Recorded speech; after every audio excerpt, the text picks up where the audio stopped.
ajaib Engkau Tuhan yang mulia. Dan kami percaya Roh Kudus Engkau ada dan hadir di tengah-tengah kami. Jamalah umat sekali lagi di dalam nama Yesus. Kami terlalu yakin dan terlalu percaya lawatan Tuhan akan kami alami. Tuhan bekerja, Roh Kudus, ini umatmu, ini tempatmu, ini waktumu. Seluruh hidup dan hati kami sepenuhnya adalah milikmu. Bekerjalah di dalam nama Tuhan Yesus Kristus. Bakar kami dengan apimu, seperti Musa berjumpa dengan engkau di semak belukar yang bernyala-nyala. Dan engkau berkata pada Musa, tanggalkanlah kasutmu, sebab tanah di mana engkau berdiri adalah tanah yang kudus. Biarlah ini menjadi tanah kudus kami. Biarlah tempat ini menjadi tanah pembebasan kami. Biarlah tempat ini menjadi tanah keselamatan kami. Biarlah tempat ini menjadi tanah terobosan kami. Biarlah tempat ini menjadi tanah keselamatan kami. Biarlah tempat ini menjadi tanah lawatan Tuhan dalam hidup kami. Tanah mujizat, tanah kesembuhan, tanah keberkatan daripada Tuhan. Terima kasih. Roh Kudus bekerja di dalam nama Yesus. Engkau bekerja dengan dahsyat. Setiap kuasa kegelapan yang mencoba menghalangi kami untuk memahami dan mendengar kebenaran firman-Mu, kami usir, kami patahkan di dalam nama Tuhan Yesus Kristus. Biarkan hati-hati yang mendengar Engkau adalah hati-hati yang dilembutkan oleh firman-Mu, hati-hati yang dilembutkan oleh Roh Kudus. Terima kasih. Bekerja di tengah-tengah kami yang umat-Mu ya Bapa. Kami percaya dan sangat percaya lewat apa yang kami kerjakan dan lakukan pada sore malam hari ini, Tuhan bekerja di tengah-tengah kami. Terima kasih, terima kasih. Kami beri hati kami, dan biarlah telinga dan hati kami adalah telinga hati yang siap untuk mendengar, siap diajar, siap dibentuk, siap dirubahkan menjadi semakin serupa dengan Yesus kekasih hati kami. Di dalam segala nama, nama yang paling kami cinta, nama yang paling kami sayang, yaitu di dalam nama Tuhan Yesus Kristus. Dan setiap kita mengasihi Dia, sama-sama kita katakan, silakan duduk. Shalom.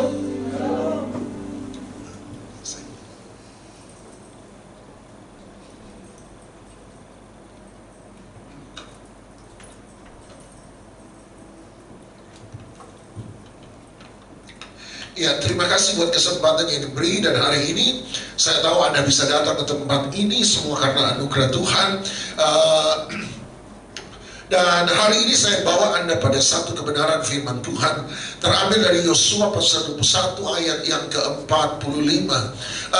Semoga saya diizinkan promo sebentar. Tanggal 21 dan tanggal 22 November komunitas yang saya pimpin hari ini. Jadi saya hari ini selama 2,5 tahun terakhir memimpin sebuah komunitas sama seperti Anda, dan seperti tahun lalu kami buat conference, dan tahun ini kami melakukan conference tanggal 21 dan 22 November yang akan datang, jadi minggu depan. Tetapi kami lakukan itu di Mojokerto. Kenapa ke Mojokerto? Bukan di Surabaya. Kami punya ada conference, ada semacam retreat yang kami lakukan, selalu kami lakukan di Surabaya. Sebab base-nya memang di Surabaya, tetapi untuk tahun ini, khusus untuk conference tahun ini, kami diminta untuk pergi ke Mojokerto dengan sebuah keyakinan bahwa Mojokerto akan menjadi salah satu kota penting bagi api kebangunan rohani terjadi untuk Jawa Timur.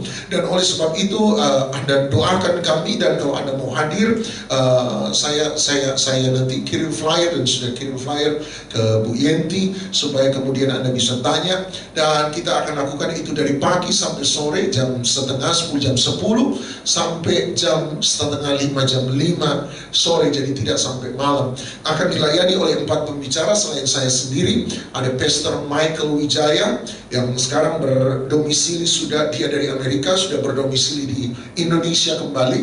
Dan pembicara kedua adalah Pastor Tio Pradipta, juga orang Jakarta, gembala dan wakil gembala di Puri Indah Church Jakarta. Kemudian ada orang keempat, pembicara keempat, ada seorang misioneri namanya Pastor Andre Sahaga, orang Bandung tetapi tidak dikenal di Indonesia, sebab dia mungkin hanya 2 bulan sekali dia ke Indonesia, tetapi sepanjang waktu tahun yang berjalan dia pergi ke daerah-daerah misi di negara-negara Asia Tenggara. Jadi dia punya ladang-ladang misi, base-base misioneri di Myanmar, Vietnam, Thailand, Kamboja, Vietnam, India Selatan, dan yang terakhir Filipina Selatan. Dan saya berdoa kalau Anda bisa datang, Anda bisa hadir tanggal 21-22 November, saya percaya Anda akan diberkati di situ. Tetapi kami bicara banyak soal penyembahan, dan saya menemukan bahwa salah satu hal yang perlu ada dalam kehidupan orang percaya adalah sebuah penyembahan. Sama-sama bilang penyembahan. Nah, saya ajak Anda lihat Yosua pasal 21 ayat 45. Ini akan menjadi titik tolak kita, ayat terkenal, dan saya undang kita baca bersama-sama. 1, 2, 3. Dari segala yang baik yang dijanjikan Tuhan kepada kaum Israel, tidak ada yang tidak dipenuhi. Semuanya terpenuhi. Sekali lagi sama-sama dengan iman, percaya. Kita baca 1, 2, 3. Dari segala yang baik yang dijanjikan Tuhan kepada kaum Israel, tidak ada yang tidak dipenuhi. Semuanya terpenuhi. Alkitab berkata, dari segala sesuatu yang baik yang Tuhan janjikan kepada umatnya, tidak ada yang tidak dipenuhi. Semuanya terpenuhi. Yosua 21:45 adalah ayat yang bukan hanya mudah dihafal, tapi ayat ini menjadi rema bagi saya di tahun 2008. Di tahun 2008 saya punya kebiasaan bahwa di akhir dari sebuah tahun, mungkin kebiasaan yang sama dengan Anda, saya selalu mencari apa yang Tuhan mau saya kerjakan untuk tahun yang akan datang. Ayat mana yang Tuhan mau jadi pegangan saya sepanjang tahun yang akan datang. Apa yang harus saya perbuat sepanjang tahun yang akan datang. Dan itu biasa saya lakukan di bulan akhir dari tahun tersebut, jadi bulan Desember. Tetapi menarik khusus untuk 2008, tiba-tiba di pertengahan tahun ayat ini muncul jadi rema bagi saya. Nah, saya pikir bahwa ayat ini untuk saya pribadi sebab bulan Oktober 2008 anak pertama saya itu akan lahir. Dan saya pikir, oh terima kasih, ini benar-benar janji Tuhan digenapi dalam hidup saya. Anak pertama saya akan lahir dari pernikahan kami, suami istri. Tetapi Tuhan meyakinkan saya bahwa ayat ini sebenarnya adalah untuk keluarga saya, untuk kehidupan saya pribadi, tapi untuk keluarga saya besar juga. Dan itu untuk tahun 2009. Nah, ini yang menarik. Berarti saya tidak mencari ayat di akhir tahun 2008, sebab di pertengahan tahun 2008 ayat itu sudah Tuhan beri. Nah, persoalannya tahun 2009, papa saya itu meninggal. Tahun 2009 bulan Maret, papa saya itu meninggal. Oleh sebab itu saya tanya dong sama Tuhan. Saya tanya sama Tuhan, Tuhan, kenapa Tuhan beri ayat Yosua 21 ayat 45, dari segala sesuatu yang baik yang Tuhan janjikan pada umatnya, tidak ada yang tidak dipenuhi, semuanya terpenuhi. Tapi 2009 papa saya meninggal. Nah, Tuhan Roh Kudus kemudian di balik seluruh kesedihan, Roh Kudus kemudian mengingatkan saya bahwa sebenarnya ketika papa saya meninggal, semua yang Tuhan janjikan pada papa saya, Tuhan sudah genapi. Nah, keluarga kami selama tahun-tahun belakangan sebelum 2009 itu punya masalah besar. Jadi keluarga besar punya masalah besar. Dan ini adalah hasil dari penumpukan masalah selama bertahun-tahun yang tidak diselesaikan. Sehingga 2008, 2004, 2005, 2006 terus sudah bertahun-tahun ini dibiarkan, sehingga masalah ini tambah besar, nanti sudah besar baru kebingungan semua. Dan akhirnya yang menarik, Roh Kudus mengingatkan 2009 puncak masalah yang keluarga besar kami hadapi itu sebenarnya sudah terlewati. Dan sejak 2009 itu satu demi satu, belum semua, butuh waktu 1-2 tahun ke depan baru benar-benar selesai. Tetapi satu demi satu masalah Tuhan mulai tolong buka jalan satu demi satu. Roh Kudus ingatkan bahwa papamu meninggal dalam keadaan mengerti bahwa masalah yang dihadapi keluarga besar kami itu sudah mulai terselesaikan satu demi satu. Nah, selama papa saya hidup juga, papa saya selalu bilang pingin anak perempuan. Jadi saya 3 bersaudara, juga kenal kakak saya. Kami 3 bersaudara laki-laki semua, cowboy semua. Dan dia selalu bilang dia suka anak perempuan. Jadi ketika kakak saya menikah, beban untuk punya cucu perempuan jatuh di kakak saya. Nah, di sini ada yang kenal kakak saya. Anak pertama kakak saya cowok. Jadi waktu lahir cucu cowok, ya diterima sih papa saya dengan sangat senang mengasihi cucunya. Tetapi waktu saya menikah, beban untuk punya cucu cewek jatuh ke saya. Dia langsung bilang, papa senang cucu cewek. Nah persoalannya persoalan satu. Kakak saya menikah, kakak saya 3 bersaudara laki-laki semua, seperti yang saya katakan. Sementara istrinya 5 bersaudara, 4 laki-laki, 4 perempuan, 1 laki-laki. Jadi kemungkinan besar untuk punya anak perempuan ada di kakak saya. Sementara saya menikah dengan istri saya 5 juga bersaudara, 4 laki-laki, 1 perempuan. Jadi hampir hil yang mustahil untuk punya cucu laki-laki. Tapi kita berdoa. Papa saya bilang, papa mau cucu perempuan. Nah, waktu kehamilan istri saya ke bulan ketiga, jadi kehamilan istri saya bulan ketiga, kami pergi ke dokter kandungan. Dokter kandungan yang dipilih istri saya adalah dokter kandungan kuno, tua gitu ya.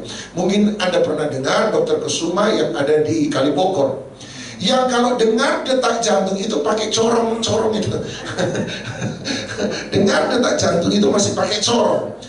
Dan bulan ketiga saya bilang, dok, sudah waktunya bisa USG kan, untuk mau cari tahu USG untuk tahu jenis kelamin daripada anak yang dikandung oleh istri saya. Nah USG-nya Anda bayangkan, dengar detak jantung aja pakai corong, USG-nya yang 2 dimensi, yang hitam putih. Bukan baru lagi, udah tua. Dan waktu dia tunjuk, ini kepalanya, saya bingung mana kepalanya. Dia bilang ini kepala. Setiap kali USG 2 dimensi kan itu dikasih kertas cetakan gitu ya. Kita kan ini anak yang ada dalam rahim. Dia bilang ini kepala, ini tangan, ini kaki. Saya itu sampai kiri saya bolak-balik jadi kanan, kanan jadi kiri, atas jadi bawah. Nggak pernah ketemu itu kepala di mana.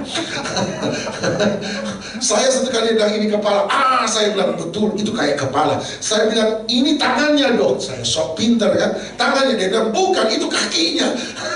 Jadi salah saya, salah lagi. Nah waktu USG bulan ketiga, saya bilang dok boleh USG cek jenis kelamin. Saya dan istri saya sepakat untuk tahu jenis kelamin anak kami, sebab orang tua saya, papa saya pengen anak perempuan. Nah dia bilang baik, sambil lihat, ini kepalanya, tetap saja saya nggak ngerti mana kepalanya. Ini badannya, tetap saja saya nggak ngerti mana badannya. Ini tangan, ini kaki. Nah kalau lihat di sini, dia bilang ini seperti ada tulang di antara kaki. Dan dia bilang, ini bisa jari, bisa, mohon maaf, penis. Jadi dokter bilang kemungkinan besar laki-laki. Selesai keluar dari dokter, lihat USG, telepon dong papa saya, Pak, sudah USG ke dokter kandungan. Gimana? Saya bilang USG sudah 3 bulan, jadi USG cek jenis kelamin. Dia bilang cewek. Saya bilang menurut dokter kemungkinan besar cowok. Anda tahu papa saya bilang apa? Dalam nama Yesus. Cewek. Ini guyonan tapi bisa serius. Mungkin anak pertama saya harusnya cowok, tapi karena papa saya bilang dalam nama Yesus cewek, berubah jadi cewek. Mungkin.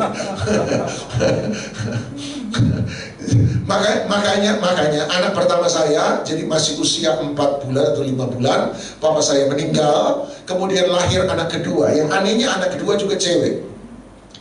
Dan orang selalu bilang sama saya, coba aja anak ketiga. Bukan kami tidak mencoba, tapi biarkan saja. Orang-orang bilang, coba aja anak ketiga. Biasanya anak ketiga cowok. Nah saya ini guyonan. Saya bilang begini, waktu anak pertama saya di kandungan istri saya, papa saya itu pernah berdoa dalam nama Yesus cewek. Nah waktu dia mati, dia tidak pernah cabut itu doa. Hanya lahir anak kedua cewek. Saya takut kalau lahir anak ketiga juga cewek. Sebab dia tidak pernah cabut itu doa. Karena meninggal waktu usia anak saya pertama 5 bulan gitu ya. Jadi ini guyonan saja. Jadi dalam nama Yesus cewek. Nah jadi saya tunggu bulan depan. Saya bilang sama istri saya mau bilang sama dokter minta surat pengantar. Sebab pada waktu itu sudah ada USG 3 dimensi dan sudah mulai keluar di beberapa tempat USG sampai 4 dimensi. Jadi saya minta, dok, saya minta surat pengantar. Maksud saya begini dok, papa saya itu benar-benar kepengen anak cewek. Saya pengen tahu ini cewek atau cowok. Anda tahu dokter Dokternya, Dokter Kusuma itu orang Katolik kalau saya tidak salah. Dia bilang begini, setahu saya Bapak kan pendeta. Susah itu. Kalau sudah Bapak pendeta, habis cerita. Setahu saya Bapak kan pendeta.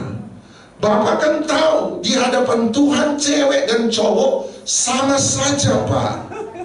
Jangan buat anak tertolak, Pak. Terima apa adanya. Yang penting sehat.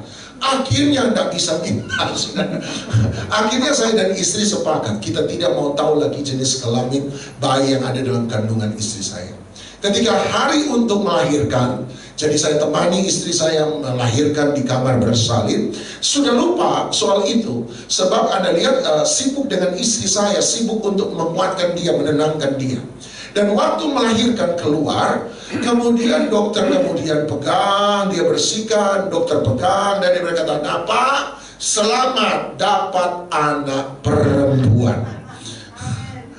Sudah selesai bersih-bersih apa semua, telepon dong papa saya, keluar dari kamar bersalin. Saya keluar, saya telepon papa saya, dan saya berkata, "Pak, cucu papa sudah lahir. Cucu papa dari Doni sudah lahir. Dan cucu perempuan, cewek." Oh, Anda dengar, kalau Anda dengar di handphone papa saya, di ujung dia teriak, "Oi!" Itu persis kayak komik. "Oi! Papa sudah bilang apa? Cewek. Padahal waktu itu dia lagi keluar dengan teman-temannya. Jadi semua orang di mobil itu rame. Cewek. Cewek. Dan Roh Kudus mengingatkan bahwa apa yang dia rindukan berpuluh-puluh tahun, bahkan saya bisa berkata, hari itu waktu dia meninggal, semua yang Tuhan janjikan pada umatnya, tidak ada yang tidak dipenuhi, semuanya terpenuhi. Saya percaya bahwa Tuhan yang buat janji adalah Tuhan yang menggenapi setiap janjinya. Amin, amin, amin, amin. Cuma 2 orang yang bilang amin, yang lain ampunilah mereka ya Tuhan. Lama memang tidak kemari, masih ingat saya, semakin cepat Anda bilang amin, semakin cepat khotbah saya selesai. Oke, nah kitab Yosua adalah kitab yang bicara tentang Tuhan yang menepati janjinya. Bahkan kalau saya bisa bicara, kitab Yosua dimulai dari kematian satu orang, Musa, ditutup dengan pemakaman 3 orang. 1 Yosua, 2 penguburan ulang tulang-tulang Yusuf di tanah Kanaan, dan nomor 3 kematian Eleazar. Siapa Eleazar? Anak dari imam besar Harun, dan dia adalah imam besar di zaman Yosua. Jadi Anda bayangkan, ada kitab aneh dimulai dari kematian satu orang, dimulai dari bangkitnya satu generasi, sebab satu generasi yang lama sudah berlalu, ditutup dengan kematian 3 orang. Apa yang coba diceritakan oleh kitab ini? Kitab ini mencoba menceritakan bahwa dari awal sampai akhir, dari awal kehidupan sampai akhir kehidupan, Tuhan menepati janjinya. Nah, oleh sebab itu, sabar dengan saya, sabar. Beri atensi penuh. Saya robah dulu ruang ibadah jadi kelas teologi ya. Kitab Yosua dibagi menjadi 4 bagian. Oke, kitab Yosua dibagi menjadi 4 bagian. Sabar dengan saya, beri atensi Anda. 1, bagian pertama ada pada pasal 1 kitab Yosua. Dan ini adalah pasal di mana mereka itu diutus untuk memasuki tanah Kanaan. Makanya dalam pasal 1 Anda akan temukan Tuhan menguatkan Yosua yang akan memimpin bangsa Israel memasuki tanah Kanaan. Jadi pasal ini adalah pasal pengutusan, sama-sama dengan pengutusan. Jadi bagian pertama dari kitab Yosua, pasal 1 itu bicara soal pengutusan. Bagian kedua kitab Yosua itu ada di pasal 2 sampai pasal 4. Pasal 2 sampai pasal 4 itu bicara tentang menyeberangi sungai Yordan. Sama-sama bilang menyeberangi sungai Yordan. Oke, bagian ketiga dari kitab Yosua ada di pasal 6 sampai pasal 12, di mana mereka menaklukkan negeri perjanjian Kanaan. Sama-sama bilang menaklukkan tanah Kanaan. Jadi pasal 6 sampai pasal 12 mereka menaklukkan negeri Kanaan. Bagian keempat kitab Yosua ada di pasal 13 sampai pasal 24, dan ini adalah pasal tentang perjanjian. Sama-sama bilang perjanjian. Sebab dari pasal 13 sampai 24 Anda akan temukan kisah bagaimana Tuhan membuktikan bahwa apa yang dia janjikan benar-benar dia genapi. Makanya Yosua 21 ada di bagian keempat ini. Dia tunjukkan semua tanah, semua jengkal tanah yang dia janjikan pada Israel, dia beri. Dan di akhir dari bagian ini, Yosua mengumpulkan orang Israel dan menyuruh orang Israel untuk memilih kepada siapa mereka akan beribadah. Dia bilang, sekarang kamu sudah lihat bahwa Tuhan Allah nenek moyang kita Abraham, Ishak dan Yakub telah menepati janjinya. Oleh sekarang, pergilah masing-masing ke negeri yang telah diberikan Tuhan kepada mereka, dan pilihlah kepada siapa kamu akan beribadah. Apakah kamu akan beribadah kepada berhala-berhala, ilah-ilah Mesir daripadanya engkau diambil, atau engkau akan beribadah kepada ilah-ilah berhala tanah Kanaan yang daripadanya kita duduki, atau kita akan beribadah kepada Allah yang disembah oleh nenek moyang kita Abraham, Ishak dan Yakub. Dan di situ muncul ayat terkenal, tapi aku dan seluruh rumahku kami akan beribadah kepada Tuhan. Dan Yosua bilang, sekarang Tuhan sudah buktikan kebaikannya dia. Dia menepati janjinya. Sekarang apa yang akan kita buat? Kamu akan buat apa dengan Tuhan yang telah menepati janji? Kamu akan tinggalkan? Kamu akan lupakan? Atau kamu akan beribadah kepada dia? Tapi aku dan seisi rumahku, kami akan beribadah kepada Tuhan. Amin. Jadi waktu Anda mengalami kebaikan Tuhan, apa yang akan Anda lakukan dengan kebaikan Tuhan? Apakah Anda akan makin setia, atau Anda sudah anggap lalu begitu saja? Nah, sekali lagi, baik-baik. Jadi ada 4 bagian dalam kitab Yosua. Nomor 1, pasal 1, pengutusan. Bagian kedua, pasal 2 sampai 4, mereka menyeberangi sungai Yordan. Bagian ketiga, pasal 6 sampai 12, mereka menduduki tanah Kanaan. Yang keempat, bagian keempat, pasal 13 sampai 24, mereka membuat perjanjian dengan Tuhan. Nah, kalau Anda cukup hati-hati mendengarkan apa yang saya sampaikan, Anda berkata, tunggu dulu, Pak Doni tidak menyebut satu pasal. Ada satu pasal dalam kitab Yosua yang sengaja Pak Doni lewati. Nah, bagi Anda yang perhatikan, selamat, Anda sudah tahu pasal berapa. Tapi bagi Anda yang tidak perhatikan, saya ulang sekali lagi. Ada 4 bagian kitab Yosua. Bagian pertama pasal 1, pengutusan. Bagian kedua pasal 2 sampai 4, mereka menyeberangi sungai Yordan. Bagian ketiga pasal 6 sampai 12, mereka menduduki tanah Kanaan. Bagian keempat pasal 13 sampai 24, mereka membuat perjanjian dengan Tuhan. Waktu saya ulang, semoga Anda sekarang sudah tahu bahwa saya melewati pasal ke-5. Saya tidak menyebut pasal 5. Kenapa saya tidak menyebut pasal 5? Sebab pasal 5 adalah transisi sebelum mereka memasuki tanah Kanaan. Sebelum mereka berperang memasuki tanah Kanaan, pasal 5 adalah pasal persiapan. Sebab pasal 5 adalah pasal penyucian. Sama-sama bilang penyucian. Tuhan menyuruh orang Israel sebelum maju berperang, mereka menguduskan dan menyucikan diri mereka di hadapan Tuhan. Kenapa sebelum berperang Tuhan suruh mereka suci dulu? Kenapa sebelum berperang Tuhan suruh mereka kudus dulu di hadapan Tuhan? Sebab kemenangan orang benar tidak diraih oleh pedang. Kemenangan orang benar tidak diraih oleh kereta berkuda. Kemenangan orang benar tidak diraih oleh kekuatan otot seseorang. Kemenangan orang benar tidak diraih oleh kepintaran otak seseorang. Kemenangan orang benar diraih lewat ketaatan dan kekudusan di hadapan Tuhan. Kemenangan orang benar itu tidak ditentukan di medan perang. Kemenangan orang benar ditentukan di ruang kudus dalam kehidupan setiap kita. Orang yang kudus di hadapan Tuhan disertai Tuhan, dan Tuhan memberi kepada orang itu kemenangan.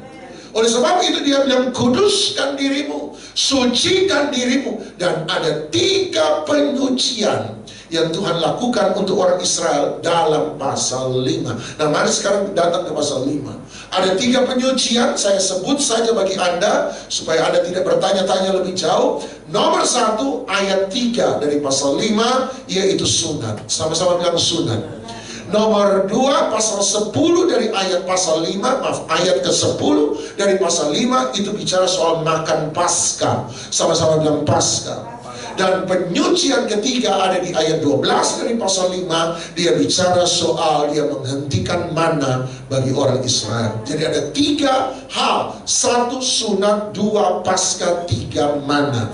1 sunat, 2 Paskah, 3 mana. Saya tidak akan bahas semua, saya hanya akan bahas yang pertama, sunat. Nah, mari kita lihat konteks dari sunat. Lihat Yosua 5 ayat 1 sampai 3.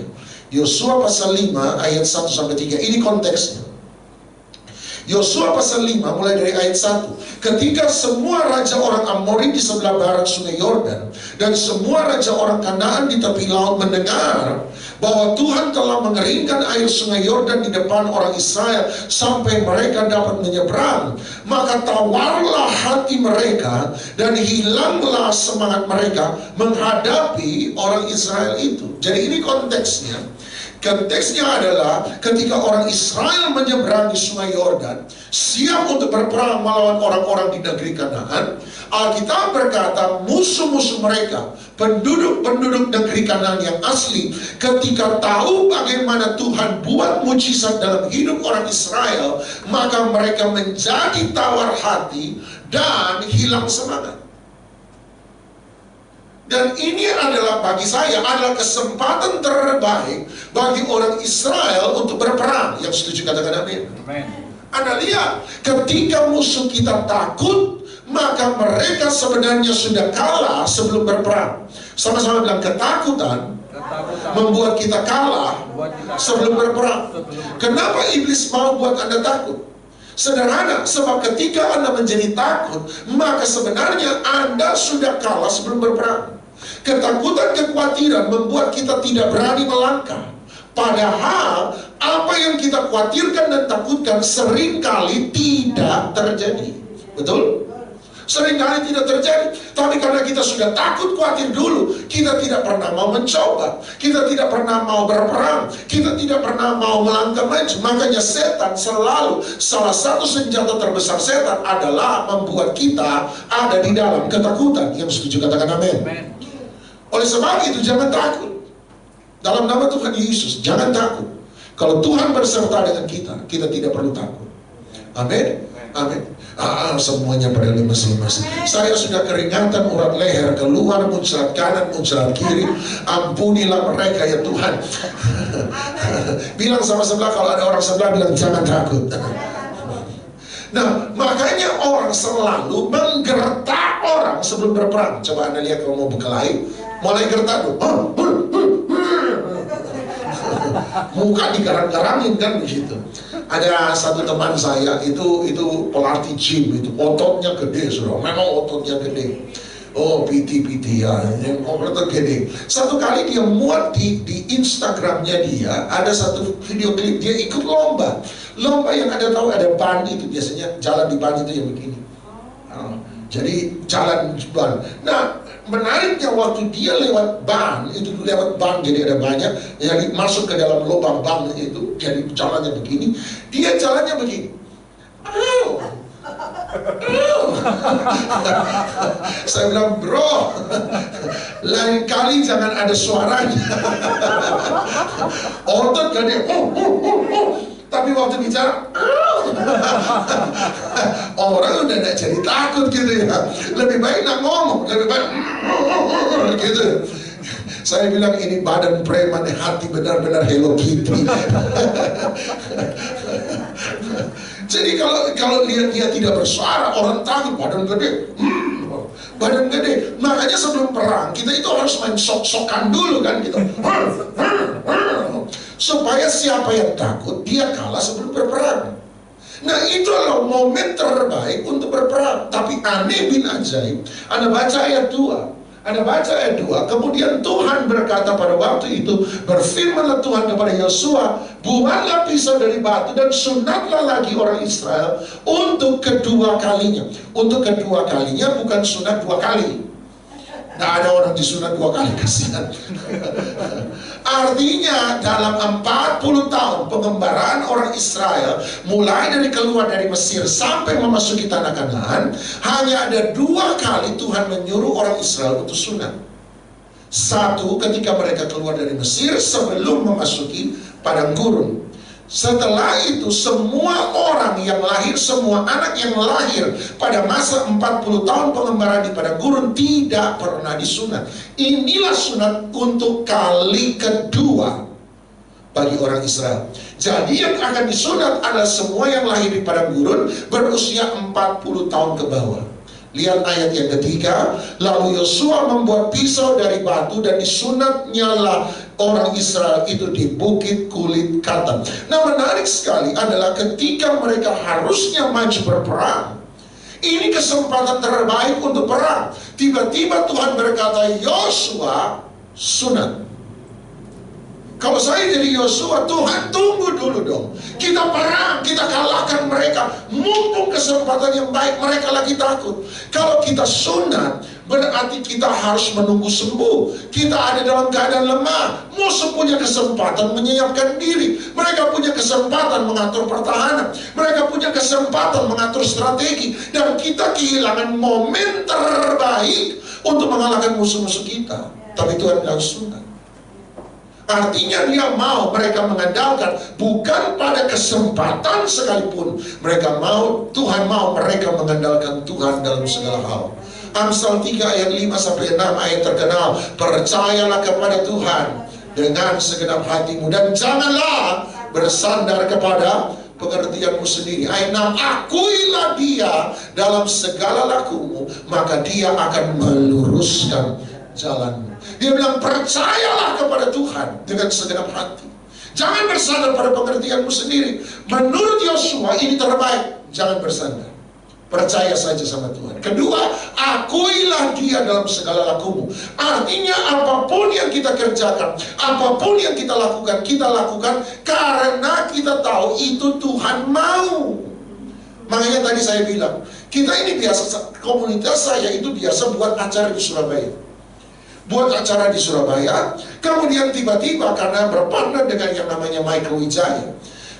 Makanya saya bilang ke orang, partner sama Nabi itu agak susah.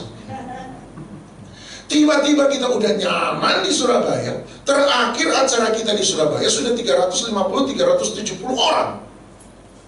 Kita buat acara dengan kehadiran attendance 350-370 orang. Acara loh ya, bukan bicara soal anggota. Anggota kita tidak banyak, sangat sedikit. Lukas tahu 20-30 orang. Tapi kita buat untuk memberkati tubuh Kristus. Itu attendance-nya sudah 350-370 orang. Tiba-tiba suruh bikin di Mojokerto, bingung semua. Kenapa buat di situ? Mereka bilang, nggak mau Pak, buat di Surabaya. Saya bilang, buat aja. Kenapa? Kita percaya Tuhan mau lakukan sesuatu yang besar. Akui dia dalam segala laku. Kenapa saya buat itu? Karena saya percaya Tuhan mau itu. Kenapa Pak Doni tidak korupsi? Sebab saya percaya Tuhan mau saya untuk tidak korupsi. Kenapa Pak Doni tidak membalas? Karena saya percaya Tuhan suruh supaya saya jangan membalas. Saya melakukan sesuatu bukan karena keinginan saya lakukan sesuatu karena keinginan Tuhan. Akuilah dia dalam lakumu, maka dia akan meluruskan jalan. Tuhan bilang, sudah, percaya saja. Lakukan apa yang aku mau. Akhirnya sunat. Menjadi sunat. Nah, mari kita bicara soal sunat sebentar. Apa konsep sunat dalam Alkitab? Ulangan 10 ayat 12 sampai 16. Ulangan 10 ayat 12 sampai ayat yang ke-16. Ulangan pasal 10 ayat 12. Maka sekarang hai orang Israel, apakah yang dimintakan Tuhan daripadamu, Tuhan alam, oleh Tuhan alam? Apa yang Tuhan minta daripada kamu? Apa yang Tuhan minta? Dia bilang ada 5 hal. Lihat, 1, takut akan Tuhan alam. 2, hidup menurut segala jalan yang ditunjukkannya. 3, apa? Mengasihi dia. 4, apa? Beribadah kepada Tuhan Allahmu dengan segenap hatimu dan dengan segenap jiwamu. Ayat 13, tolong. 5, berpegang pada perintah dan ketetapan Tuhan yang kusampaikan kepadamu pada hari ini, supaya samakan dengan Amsal 3 ayat 6, akuilah dia dalam segala lakumu, maka dia akan meluruskan jalanmu. Ulangan 10:13 berkata, supaya baik keadaan. Jadi Tuhan minta 5 hal. Hukum Taurat itu bukan cuma 10 perintah Allah. Hukum Taurat itu ada 613 peraturan. Musa yang kasih 613 peraturan kepada orang Israel, tiba-tiba di kitab ulangan, kitab kesimpulan, Musa menyadari dari 613 dia bilang Tuhan cuma minta 5. Anda pilih mana? Dikasih 613 peraturan yang tidak boleh salah, atau cuma lakukan 5? 5 dong, paling enak 5. Makin sedikit makin baik. Dia bilang 1, kembali ayat 12. 1, apa itu 5? Takut akan Tuhan. 2, hidup menurut segala jalan Tuhan. 3, mengasihi Tuhan. 4, beribadah kepada Tuhan. 5 ayat 13, berpegang pada perintah dan ketetapan Tuhan. 5. Nanti kalau Anda baca Mika 6 ayat 8, bahasa yang sama di Ulangan 10-12 diulang. Apakah yang dituntut Tuhan daripadamu selain daripada Mika 6 ayat 8? Ada 3 yang dia minta. 1, mencintai kesetiaan. 2, keadilan. 3, hidup dengan rendah hati di hadapan Tuhan. Jadi dari 613 jadi 5. Dari 5 jadi 3. Nanti kemudian Tuhan Yesus bilang ada 2. 1, kasihilah Tuhan Allahmu dengan segenap hatimu. 2, kasihilah sesama manusia seperti dirimu sendiri. Di zaman Musa dia bilang 5. 5 saja. Bilang sama sebelah, kalau ada orang sebelah, 5 keterlaluan kalau nak ngasih. Dari 613 dia korting menjadi 5, itu luar biasa. Yang ngasih 613 peraturan Musa. Tiba-tiba dia berkata, Tuhan minta dari 613, dia cuma minta 5. Terus ayat yang ke-14. Sesungguhnya Tuhan Allahmu lah yang mempunyai langit, bahkan langit yang mengatasi segala langit, dan bumi dengan segala isinya. Tetapi hanya oleh nenek moyangmu lah hati Tuhan terpikat sehingga dia mengasihi mereka. Dan keturunan mereka lah, yaitu kamu, yang dipilihnya dari segala bangsa seperti sekarang ini. Ayat 16, sama-sama 1, 2, 3. Sebab itu sunatlah hatimu, dan janganlah lagi kamu tegar tengkuk. Tunggu dulu, sama. Tadi saya bilang Musa kasih 613 peraturan. Tiba-tiba dia berkata hanya 5. Sama dengan Ulangan 10. Dia bilang begini, Musa yang kasih hukum sunat. Musa yang bilang sama orang Israel, semua anak yang lahir dari orang Israel usia 8 hari harus disunat. Musa yang ngasih perintah. Tiba-tiba pada Ulangan 10:16 dia berkata, sunat yang Tuhan mau sesungguhnya bukanlah sunat jasmani, tetapi yang dia mau adalah sunat hati. Sunat hati. Sama-sama bilang sunat hati. Nah, mari sekarang kita belajar kembali ke Yosua 5. Apa itu sunat sesungguhnya? Dia bilang sunat hati. Yang Tuhan mau sunat hati. Sunat hati, apa itu sunat hati yang dia mau? Lihat Yosua pasal 5 ayat yang ke-8. Yosua pasal 5 ayat 8. Sebab itu sunatlah hatimu dan jangan lagi tegar tengkuk. Lihat Yosua 5:8. Setelah seluruh bangsa itu selesai disunat, maka tinggallah mereka di tempatnya masing-masing di perkemahan itu sampai mereka apa? Kenapa dia bilang setelah disunat? Tunggu mereka sampai mereka sembuh. Emangnya ada apa dengan penyunatan? Kenapa mereka harus ditunggu sampai sembuh? Kenapa? Sebab mereka disunat. Emangnya kenapa sunat? Berarti sunat berarti disakiti. Sakit. Setuju? Ibu-ibu sih gak kerasa, bapak-bapak yang kerasa. Sunat berarti dilukai sebab sembuh. Sunat berarti memotong sesuatu dari bagian hidup kita sebab ada kata sembuh. Nah, kalau Tuhan bilang yang dia mau adalah sunat hati, berarti sunat berarti disakiti, sunat berarti dilukai, sunat berarti ada sesuatu yang dipotong keluar dari bagian hidup kita. Berarti sunat hati berarti Tuhan menyakiti hati. Sunat hati berarti Tuhan melukai. Sunat hati berarti Tuhan memotong sesuatu, membuang sesuatu yang ada di dalam hati kita. Loh, kenapa Tuhan mau menyakiti hati saya? Kenapa Tuhan mau melukai hati saya? Kenapa Tuhan mau memotong keluar sesuatu dari dalam hati saya? Bukankah Tuhan baik, Pak Pendeta? Kenapa Tuhan mau menyakiti saya? Kenapa Tuhan mau melukai saya? Kenapa Tuhan mau memotong sesuatu keluar dari hati saya? Kenapa Tuhan mau lakukan itu? Sebab bukankah Tuhan baik? Lihat Yosua 5 ayat 9. Ini penjelasan Tuhan. Kenapa dia sunat hati? Kenapa dia melukai hati? Kenapa dia memotong sesuatu yang ada dalam hati kita? Kenapa dia mau menyakiti hati kita? Lihat ayat yang ke-9.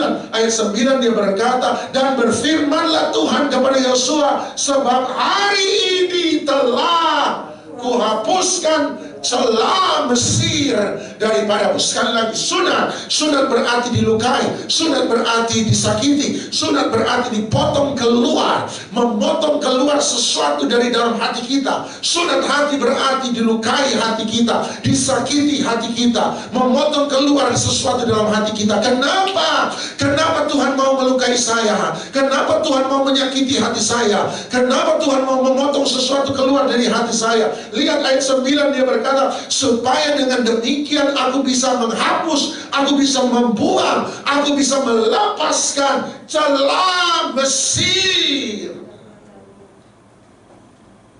Ada sesuatu dalam hatimu yang akan membahayakan keselamatanmu. Oleh sebab itu Tuhan melukai, Tuhan memotong, Tuhan menyakiti. Bukan karena dia mau menyakiti kita. Dia melukai bukan hanya karena dia suka melukai kita. Dia melukai, dia menyakiti hatimu. Dia memotong sesuatu dari hatimu supaya dia bisa melepaskan, membuang, menghapuskan celah Mesir. Apa itu celah Mesir? Tolong ayat 6, Yosua 5 ayat 6.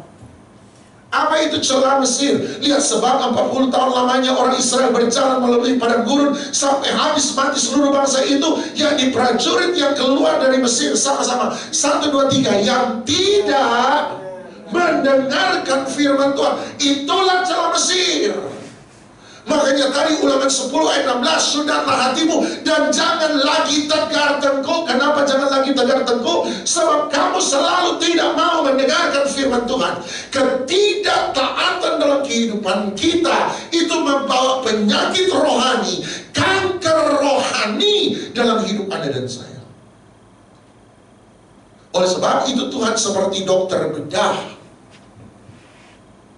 Dia membelah, dia memotong, dia melukai, dia menyakiti. Tapi waktu dokter buat itu, Anda tidak bilang, dokter kenapa dokter bikin saya tambah sakit? Kenapa dokter tidak buat saya tambah sembuh? Jawabannya sebab ketika dia membelah, dia membedah, dia menyakiti, dia melukai, tujuannya adalah untuk mencabut setiap celah Mesir, kanker rohani dalam hidup Anda dan saya. Tahu kenapa kanker menjadi penyakit yang mematikan? Sebab waktu stadium awal tidak ada orang yang tahu. Setuju? Nanti stadium akhir baru orang tahu. Anda boleh periksa darah, SGOT, SGPT Anda bagus, gula darah Anda bagus, triglycerid Anda bagus, kolesterol Anda bagus, HbA1c Anda bagus. Anda periksa semua bagus. Tanpa Anda tahu ada benih kanker rohani di dalam hati Anda. Anda cek rohani Anda, pelayanan bagus, semua ibadah bagus, kesetiaan masih bagus. Anda bilang, Anda pikir semua baik, tanpa Anda sadar bahwa sebenarnya ada benih, bibit-bibit celah Mesir, kanker rohani dalam kehidupan kita. Oh, sudah kita tahu bersama kok, ada orang melayani dan punya pelayanan yang hebat, tetapi hatinya masih benci sama orang. Kanker rohani, celah Mesir. Ada orang yang kesetiaan yang sangat bagus, tetapi sesungguhnya dia lakukan itu sebagai bagian dari kompetisi dengan orang lain. Kanker rohani. Anda cek semua kerohanian Anda kelihatannya bagus, tanpa pernah menyadari ada bibit kanker rohani dalam hidup kita. Dan ada saatnya Tuhan memang seringkali harus potong setiap koneksi dalam hubungan hidup kita. Dia potong setiap koneksi dalam pekerjaan kita, supaya ketika dipotong baru kita sadar bahwa selama ini ternyata kita memang mengandalkan koneksi lebih daripada mengandalkan Tuhan. Ada orang nanti dibuat tabrak tembok berkali-kali baru sadar bahwa ternyata selama ini dia mengandalkan diri sendiri lebih daripada mengandalkan Tuhan. Ada orang yang seringkali harus dibuat jatuh ke bawah baru dia sadar bahwa selama ini dia sombong dan tidak pernah rendah hati. Setuju? Dia melukai. Bukan untuk menyakiti. Dia melukai untuk menyembuhkan. Ayub 5:18. Ini orang yang dilukai oleh Tuhan. Ini orang yang disakiti oleh Tuhan. Ini orang yang mengalami sesuatu yang buruk. Tapi lihat apa yang dikatakan Ayub 5:18 sama-sama. Karena dialah yang melukai. Dia yang membebat. Membebat berarti membalik. Dia yang melukai. Dia yang merajut ulang luka yang dia buat. Siapa yang melukai Anda kemudian menjahit ulang? Dokter bedah. Setuju? Tangannya yang memukul, tangannya pula yang menyembuhkan. Stop salah mengerti dengan Tuhan. Kenapa Tuhan melukai saya? Kenapa Tuhan buat ini? Kenapa Tuhan buat itu? Kenapa Tuhan buat begini? Seringkali dia buat itu hanya supaya dia bisa mengambil celah Mesir keluar dari hidup Anda, supaya Anda bisa diselamatkan. Main musik. Ku telah mati dan tinggalkan cara hidupku lama. Semuanya sia-sia dan tak berarti lagi. Hidup ini ku letakkan pada mesbah-Mu, Tuhan. Jadilah padaku seperti yang Kau berhenti salah mengerti dengan Tuhan. Kenapa Tuhan biarkan saya alami ini? Kenapa Tuhan biarkan saya alami itu? Kenapa Tuhan ambil ini dalam hidup saya? Kenapa Tuhan ambil itu dalam hidup saya? Kenapa Tuhan ambil orang yang saya cintai dalam hidup saya? Saya tidak tahu apa sepenuhnya rencana Tuhan dalam hidupmu, tapi ada kalanya Dia lakukan itu supaya Anda tahu.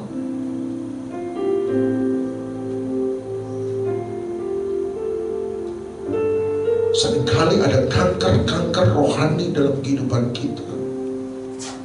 Ada kesombongan, dan orang selalu bilang kok orang sombong tidak pernah sadar kalau dia sombong. Betul. Cancer, itulah kanker. Masih baik kok, masih sehat kok, masih bagus kok, masih aktivitas bagus kok. Dan ketika cancer itu muncul, sudah terlambat. Dalam waktu saya sudah lihat orang sehat dalam waktu 3-4 bulan ketemu, tiba-tiba kena cancer dalam waktu sekejap jadi begitu lemah. Tuhan sama, Dia mau lepaskan kita dari celah Mesir dalam hidup kita. Tunggu, jangan sampai terlambat baru semuanya baru kita sadari. Ada saatnya kita di atas, Dia harus buat di bawah. Ada saatnya kita lagi sukses berhasil, Dia buat kita meneteskan air mata. Dan Anda bilang, kenapa Tuhan menyakiti hati saya? Kenapa Tuhan melukai hati saya? Sebab pisau sunat Tuhan sementara turun dalam hidup. Makanya dia berkata, sunatlah hatimu dan jangan lagi tegar-tengkuk. Hari ini saya tidak tahu celah Mesir dalam hidupmu hari ini. Roh Kudus yang beritahu, Roh Kudus yang singkapkan, Roh Kudus yang bukakan. Ku telah mati dan tinggalkan cara hidupku lama. Semuanya sia-sia dan tak berarti lagi hidup ini. Oh, mengatakan pada mezbahmu, ya Tuhan, jadilah padaku seperti yang Kau ingini. Bapa dalam surga, sama-sama kita bangkit berdiri. Bapa dalam surga, kami datang di hadapan hadirat-Mu. Setiap orang berdiri hari ini di hadapan Tuhan. Kami berdiri di hadapan tahta Allah yang Maha Kudus dan Maha Suci. Dan biarlah Engkau temukan bahwa setiap hati kami ditemukan kudus, lurus, tulus, jujur di hadapan Tuhan. Tidak ada celah Mesir, tidak ada celah Mesir, tidak ada celah Mesir, tidak ada celah Mesir, tidak ada ketidaktaatan, tidak ada celah Mesir. Setiap ketidaktaatan menaruh Engkau dalam posisi yang paling berbahaya dalam hidupmu. Tuhan, Engkau jamah dalam nama Yesus. Hari ini Roh Kudus Engkau bekerja.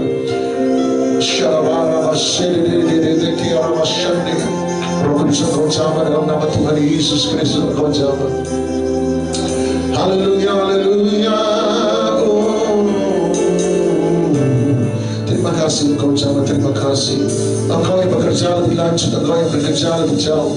Kami tidak tahu isi hati orang, Engkau yang paling tahu isi hati setiap kami. Dan biarlah benar-benar kami layak di hadapan hadirat-Mu.